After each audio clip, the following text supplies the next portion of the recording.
Hi నమస్తే, నేను మీ సుబ్రహ్మణ్యం జిల్లా. జనం చాలా డిఫరెంట్గా ఉన్నారండి. నేను ఒక ఆయన అంటున్నాడు, ఏంటి సుబ్రహ్మణ్యం గారు ఇది రోజు ఎల్ఐసి అంటారు, ఇప్పుడు పోయేకి వస్తాయి కదండి, ఎందుకని బాబు ఎల్ఐసి అంటున్నాడు. పోయేకి రావడం ఏంటండి? పోయేకి వస్తే ఏమైపోతాయండి? మనం నమ్ముకునే ఒక భార్య పిల్లలు ఉంటారండి, కూతురు కొడుకు ఉంటారండి, తల్లిదండ్రులు ఉంటారండి. మరి వాళ్ళు ఏమైపోవాలండి? అంటే మనం పోతే అక్కడితో ఆర్థికం అంతా పోయినట్టే.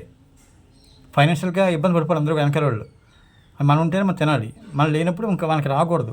అంతే మేము ఆలోచన కరెక్ట్గా తిని మనం ఉన్నా లేకపోయినా మనం ఉన్నప్పుడు వాళ్ళు ఎలా చూసుకుంటున్నాం మనల్ని, మన పిల్లల ఫ్యామిలీని, మనం లేనప్పుడు కూడా అదే విధంగా బతకాలంటే ఫైనాన్షియల్గా మనం సపోర్ట్ ఇచ్చి వెళ్ళిపోవాలి. పోయి కొత్త అంటే పోయి కొత్త వాళ్ళు వచ్చినాయి అనుకోండి, వెనకాల బతుకుతారు హ్యాపీగాని. అంతేగాని పోయి కొత్త ఎల్ఐసి అంటే పోయికి రావు, వచ్చినా రాకపోయినా మన బాధ్యత ఎల్ఐసి తీసుకోవాలి అంతే. అది నా బాధ్యత. మీరు రిక్వెస్ట్ అనుకోండి, ఆర్డర్ అనుకోండి, ఒక ఫ్రెండ్లీగా ఒక అబ్బాయిగా ఇదిలా అనుకోని రిలేషన్గా చెప్తున్నాను, కట్టుకోమని చెప్తున్నాను. ఏంది? థ్యాంక్ యూ అండి.